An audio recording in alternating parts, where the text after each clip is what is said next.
Rise up! This is Howard Balzer, and welcome to this Cardinals camp update for the Rise Up, See Red podcast, the best hour of Cardinals talk on the web. Well, it's here, everyone. The start of another preseason. Sometimes I begin to wonder, with all the years that I've covered pro football, how many preseason games have I watched? How many hours that I'll never get back have been spent watching these games? I shudder to think what that total might be.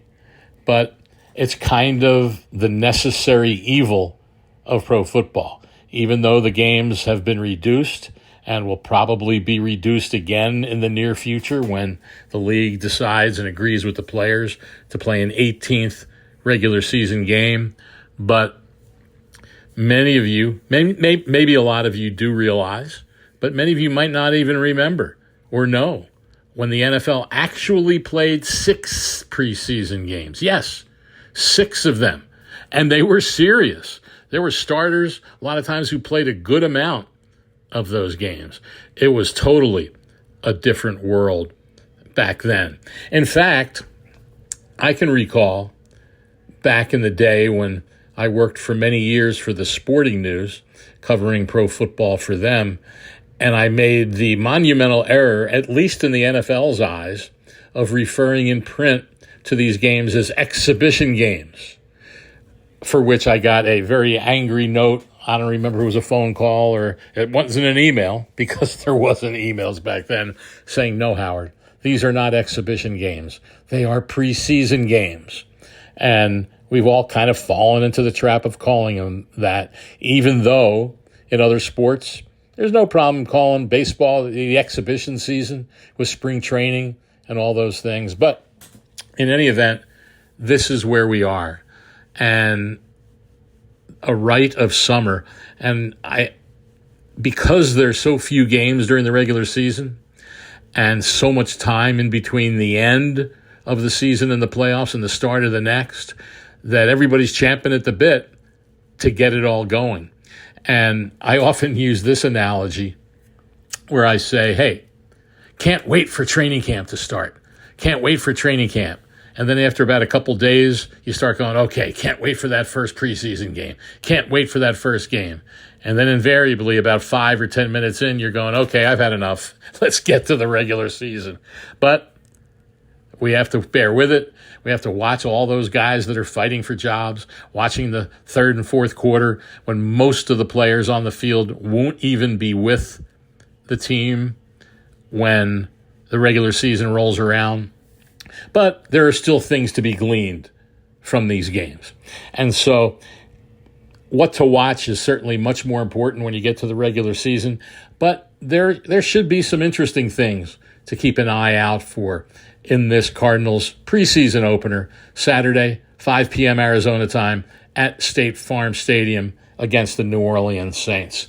Certainly, we have no choice but to watch the backup quarterbacks because Kyler Murray, we know, will not play.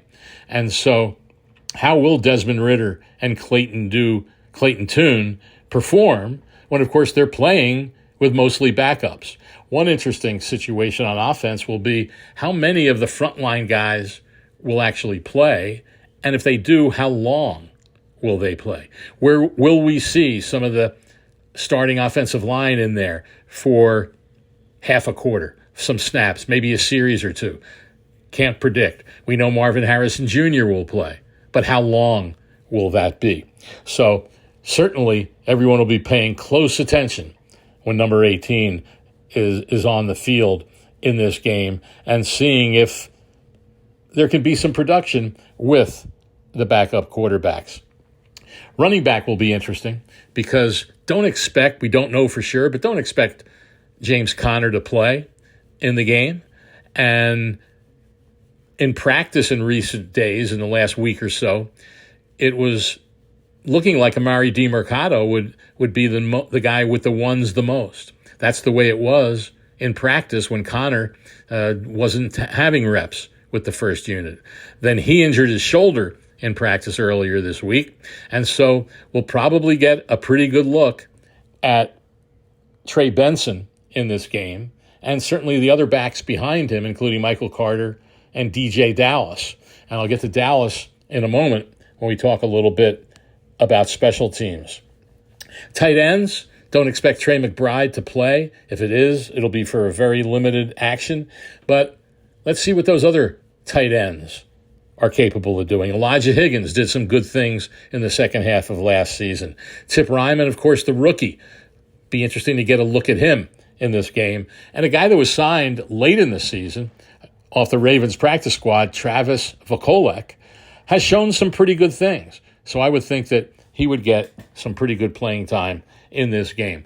Wide receiver, a guy to really keep an eye on, is Xavier Weaver, undrafted free agent, who Jonathan Gannon talked about earlier in the week, that just pretty much makes plays, catches everything coming his way, and has also been fielding kickoff and punt returns quite frequently. So maybe it is a good time to segue to that before we talk about the defense. The one thing we'll be seeing for the first time is the new kickoff rule. Matt Prater, well, there's only one kicker, so you know Matt Prater is going to do the place kicking, and it will be, by the way, on his 40th birthday. I believe there's only 3 players in the NFL that are at least 40 years old or more, or at least will reach it during the season. I think there's Mercedes Lewis, a tight end, and then Aaron Rodgers will hit 40 when December comes around. So it will. Now we know that there won't be a whole lot shown. Special teams coaches aren't going to give away things, but at least we will see the play. Everyone will see it, how it plays out. And I've seen some comments from there, it hasn't been that exciting. I mean, there was, after Thursday, there's only been a handful of games, and there were people writing and giving opinions that, there haven't been any really big returns. Well, and so that's defeating the purpose. No, the purpose wasn't necessarily to get a whole bunch of long returns. The purpose of it is just to have the kicks return, because then you have a chance for it happening. When you're looking at a play that last season only had 20% of the kickoffs return, well, we're going to have a much bigger percentage, at least certainly in the preseason. It'll be interesting to see down the road how many teams just decide to kick it in the end zone and put the ball on the 30. But the idea of it was just to get the play back in the game. And I don't understand people being upset because there weren't big plays. That would be like saying, it wasn't a very exciting football game because there weren't, it wasn't an 80-yard touchdown pass or a 70-yard run, whatever it might be. So that will be an interesting aspect, and I think we'll see Weaver back on kicks. We'll see about DJ Dallas. He's a veteran, but you certainly want to see what he can do. So I would suspect that he will be there at least on kickoff returns, and Weaver maybe on them, and also punt returns. Switching over to the defense, there's only 11 defensive linemen on this roster. So I would suspect that most of them will get at least some decent time in the game, because you don't want guys playing too many snaps. And so, how much will Darius Robinson play? That'll be interesting to see. Some of the new guys, and I say 11 on the roster, don't expect Justin Jones to play because he's missed practice for several days now. So you just don't have that many guys to put at that position. At linebacker, especially with the release of Marquise Haynes on Friday, who lasted, I think, all of one practice with the team and had his contract terminated with an injury waiver.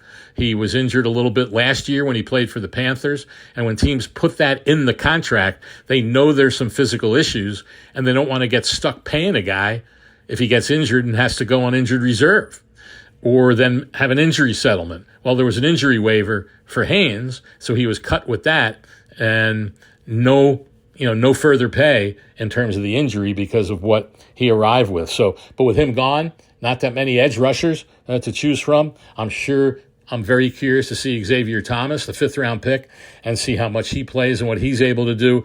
Also curious on the inside with Owen Papo, guy who started playing a bit at the end of last season after Kaiser White got hurt, and would expect to see him out there for a decent amount of time and see how much he has perhaps grown in his second season. In the secondary, would be surprised to see Budda Baker. Don't know if we'll see Jalen Thompson at all. There's not a lot of depth at safety, but I'm sure we'll see the Rabbit, Dadrian Taylor-Demerson, sure, he'll get some time along with Joey Blunt at safety. At the corners, Max Melton unlikely to play. He's been banged up. And I doubt Garrett Williams will play. He has missed practice for the most part this week. Surely we'll see Keitrell Clark, Elijah Jones, and some other of those young cornerbacks back there in the secondary. So bring your program, bring a printed roster so you can figure out who all the people are when they get on the field, because that's what is usually the biggest thing in these games, and figuring out who everybody is. But it is the preseason. I've always said, some people say, well, it doesn't really matter. Well, they don't count, but it does matter. And when players are fighting for jobs, that is big, even if it's just for the practice squad, where guys, if you're on the practice squad the whole year, can make over $200,000. So that's become a pretty good gig, where once in a while you get into a game, but otherwise you're just out there for 3 days of practice, go to the meetings, and boom, you're getting a nice little paycheck every week. So that's what we have in store for preseason game number 1. Jess Root and I will be in State Farm Stadium. We'll have a lot of coverage of the game afterward, and then in the days coming up, as we look forward to next week, when the Cardinals will be traveling to Indianapolis to practice against the Colts and then play Indianapolis next Saturday.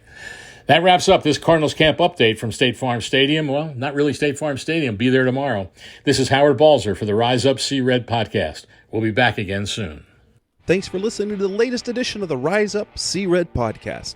Listen to previous episodes and subscribe to the show on Apple Podcasts, Stitcher Radio, Audioboom, or many other podcast platforms, so shows are delivered directly to your mobile device.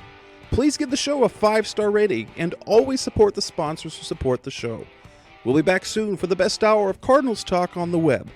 Rise up, Red Sea, be Red, See Red, and of course, Rise Up, See Red.